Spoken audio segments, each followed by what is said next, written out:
Dalam Bapa dan Putra dan Roh Kudus. Amin. Allah Bapa di surga, Engkau begitu banyak membuat mujizat-mujizat dalam hidup kami. Baik yang kami sadari maupun yang tidak kami sadari. Baik yang kecil maupun yang besar. Bantu kami ya Bapa untuk menyadari karya-Mu yang begitu besar dalam hidup kami. Dalam perjalanan hidup kami, dalam sejarah hidup kami. Bantu kami ya Bapa untuk semakin menyadari kuasa-Mu atas segala hidup kami. Terpujilah nama-Mu kini dan sepanjang segala masa. Amin. Saudaraku yang terkasih dalam Kristus, dalam bacaan pertama hari ini kita melihat, mendengar, dan bagaimana Tuhan itu membebaskan Petrus dan kawan-kawan yang dipenjara dengan mengirim malaikatnya untuk membebaskan kedua orang ini dari penjara tanpa sama sekali merusak pintu-pintu penjara tersebut. Bahkan dia dipenjara di tempat yang berlapis-lapis dengan penjagaan yang ketat, dan penjaga tidak sadar bahwa Petrus dan Yohanes sudah berada di bait Allah. Barulah ketika sidang mahkamah agama meminta bahwa kedua orang ini ditampilkan kepada mereka, dan mereka mencari bahwa tak seorang pun ada dalam penjara itu. Mereka berdua tidak ada di situ, tidak sama sekali merusak, ya. Dan penjaga pun tidak tahu bahwa Petrus dan Yohanes berada di bait Allah dan mengajar bait Allah untuk mewartakan kabar gembira.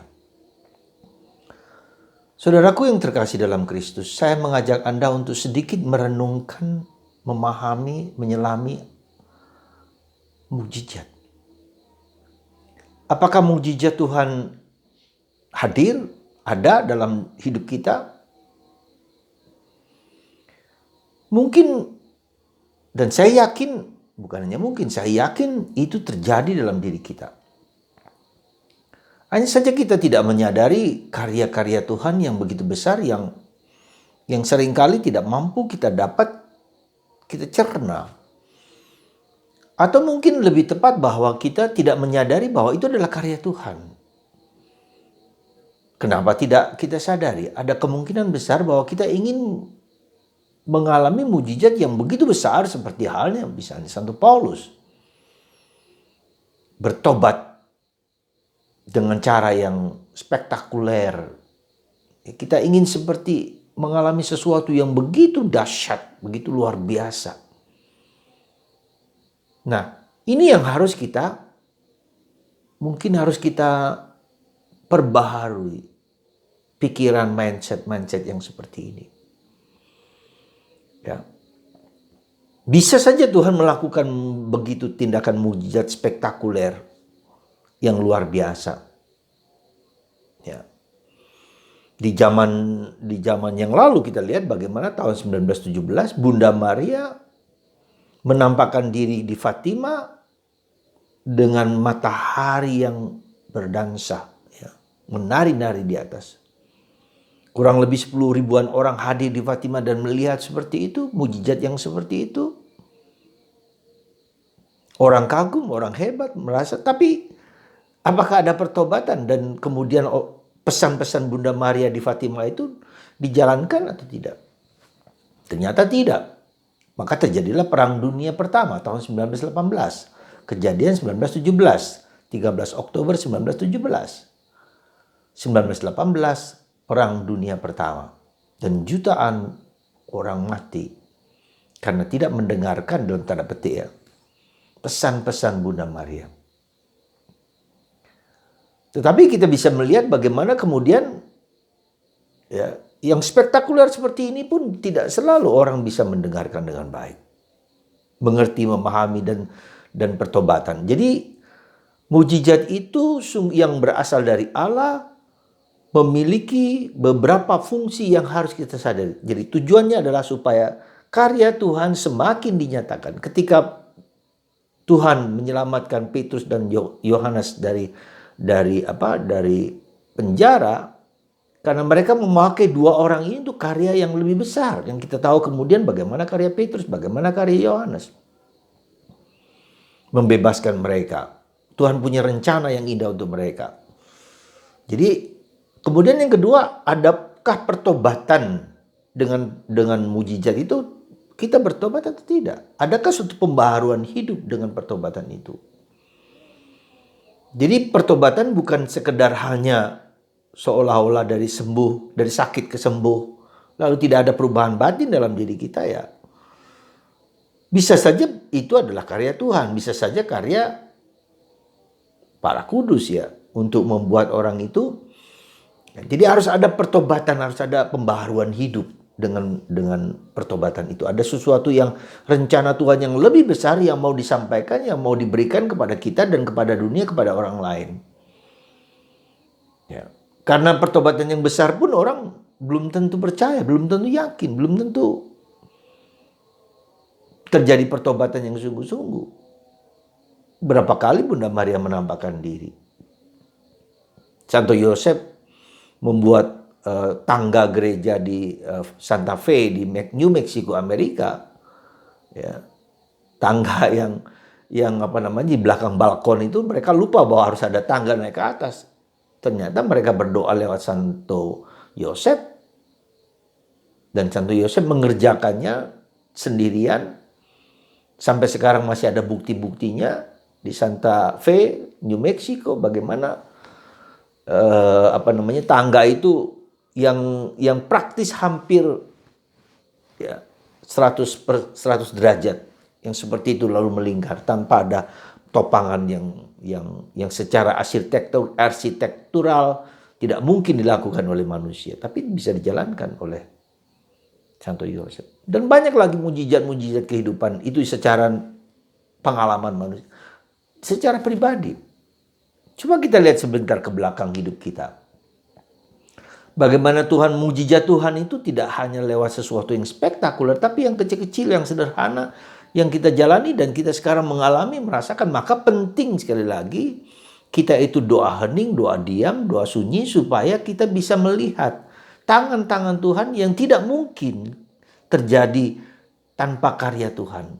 Hidup kita sekarang saja, Anda lihat, kita perhatikan, Anda sebentar lihatlah ke belakang bagaimana ya, Anda dulu tidak punya pekerjaan, punya istri, punya suami, punya anak yang secara logika akan sulit dilakukan. Kemudian punya rumah, punya segala sesuatu secara material. Lalu Anda menjadi lebih dekat dengan Tuhan. Ada berbagai macam peristiwa-peristiwa kehidupan, Anda dibebaskan. Itu semua cara Tuhan. Maka kita perlu berteologi. Berteologi itu bukan sesuatu yang begitu spektakuler, yang hebat, yang jelimet, yang rumit. Tidak. Seperti Yusuf, anak Yakub. Dia dijual oleh saudara-saudaranya, bahkan mau dibunuh, bahkan mau dibinasakan, tapi kemudian dijual kepada orang-orang Mesir, lalu menjadi perdana menteri. Lalu Yusuf mengatakan, Tuhan membiarkan itu terjadi supaya dapat menyelamatkan kalian yang sedang dalam kemiskinan, dalam penderitaan, dalam kesulitan, dalam situasi yang berat. Itu berteologi. Anda pun bisa berteologi terhadap hidup Anda sendiri. Nah, ini penting bagi kita supaya kita bisa melihat satu demi satu peristiwa-peristiwa itu, dan lalu kita bersyukur, Tuhan, aku bersyukur kepadamu. Dan lebih daripada itu adalah mujizat itu membawa kita lebih dekat dengan Tuhan, lebih dekat dengan Bunda Maria, lebih dekat dengan kehadiran Tuhan, dan Tuhan membimbing kita untuk suatu karya yang lebih besar, yaitu berdoa untuk gereja, berdoa untuk dunia, berdoa untuk semesta, untuk siapa saja. Ya, jadi kita menjadi alat Tuhan untuk kebaikan dunia. Setiap kali saya berdoa Bapa kami, Salam Maria, Rosario, satu jiwa diselamatkan. Anda percaya tidak? Pertama, paling tidak menyelamatkan diriku sendiri, tapi kemudian menyelamatkan orang-orang yang kita doakan. Entah suami, entah istri, entah anak-anak. Jadi segala sesuatu peristiwa kehidupan yang tidak menyenangkan, yang menderita dan segala macam, itu adalah salah satu sarana supaya kita bisa mengorbankan diri ikut serta dalam korban Kristus untuk keselamatan umat manusia. Demikian juga dengan Yesus, demikian juga dengan para rasul. Semua karya-karya kerasulan, evangelisasi dimanapun juga adalah untuk membawa Kristus kepada orang lain dan membawa orang lain untuk mengenal Kristus dengan lebih baik lewat korban-korban yang kita lakukan, lewat doa kita, lewat penderitaan kita, lewat mulut kita, lewat sabda Allah. Jadi kalau kita membaca kitab suci, itu adalah salah satu cara bagaimana roh kita semakin dekat dengan Tuhan, dengan Roh Kudus, Roh Allah sendiri, ya. Jadi kegiatan-kegiatan rohani, membaca kitab suci, berdoa rosario, datang ke gereja, misa saat ini, doa hening, doa diam, dan dirangkum semuanya itu dalam doa keheningan, dalam kesunyian, supaya pikiran hati kita tertidur, dalam bahasanya Santo Yosef. Yosef tertidur, pikiran, perasaan, seluruh daya-daya manusiawinya tidur, tetapi rohnya tetap hidup. Nah, inilah yang menjadi kunci kita di dalam tahun Santo Yosef ini. Pikiran kita bisa tidur, mulut kita bisa tidur, perasaan kita bisa tidur, tetapi roh kita tidak bisa tidur. Lalu kita mendengarkan suara kehendak Tuhan dalam roh batin kita, bahwa Tuhan menghendaki seperti Yosef menyelamatkan Maria dan Yesus dari kebengisan Herodes. Lalu dia juga diajak untuk kembali dari Mesir, kemudian tinggal di Nazaret. Kemudian dia harus menerima Santa Maria, yang dikandung karena Roh Kudus. Mata batinnya, hatinya murni hanya untuk menjalankan kehendak Allah, untuk melayani Maria, untuk melayani Yesus. Dan dia mengerti dengan pikiran, dengan hati yang murni. Maka disebut Santo Yosef the most murni. Bukan hanya soal seksual, tapi pikiran dan hatinya murni hanya untuk Allah. Dan itulah saudaraku yang terkasih dalam Kristus.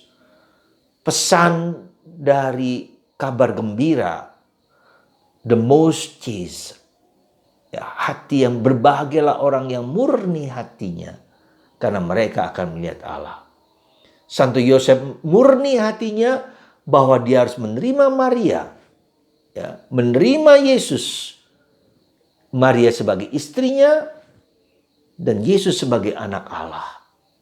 Dalam batinnya dia sudah bisa menerima, hatinya murni hanya untuk Allah dan untuk Bunda Maria. Dan itulah kita juga. Kita dipanggil untuk memiliki kemurnian hati supaya kita bisa melihat Allah. Kenapa kita tidak bisa melihat Allah? Karena banyak dosa, banyak kekurangan, banyak kelemahan, banyak keterbatasan, banyak kerapuan-kerapuan, keraguan-raguan, ketakutan, kecemasan. Kenapa Thomas tidak dapat melihat? Karena dia memiliki suatu motivasi yang masih belum murni di situ. Dan kita ingin melihat Allah dari kelemahan, keterbatasan kita. Tapi Tuhan berkenan datang kepada kita. Dan itu mujizat yang dilakukan Tuhan Yesus kepada Thomas. Meski keterbatasan kita, kerapuhan kita, kita ingin melihat Tuhan dalam secara fisik. Tetapi Tuhan tidak marah, tidak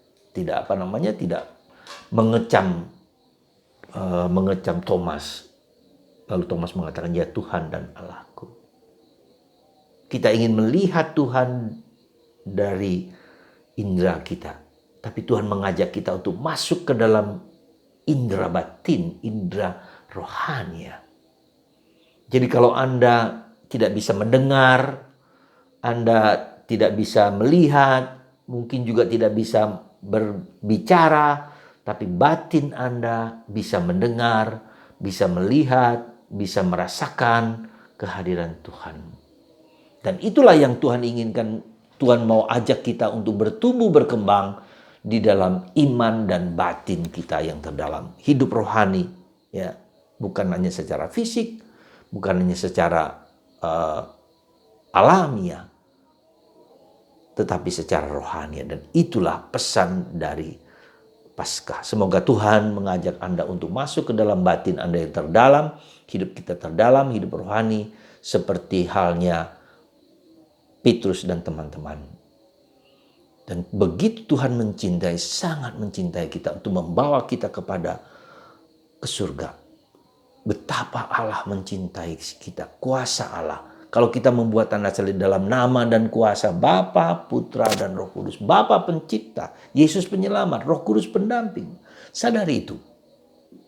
Betapa kuat kuasanya Tritunggal Maha Kudus. Yang setiap kali kita jalankan tapi tidak atau lupa kita rasakan, alami. Tuhan berkati Anda dengan kuasa yang maha tinggi dari Allah yang maha besar, Bapa dan Putra dan Roh Kudus. Amin.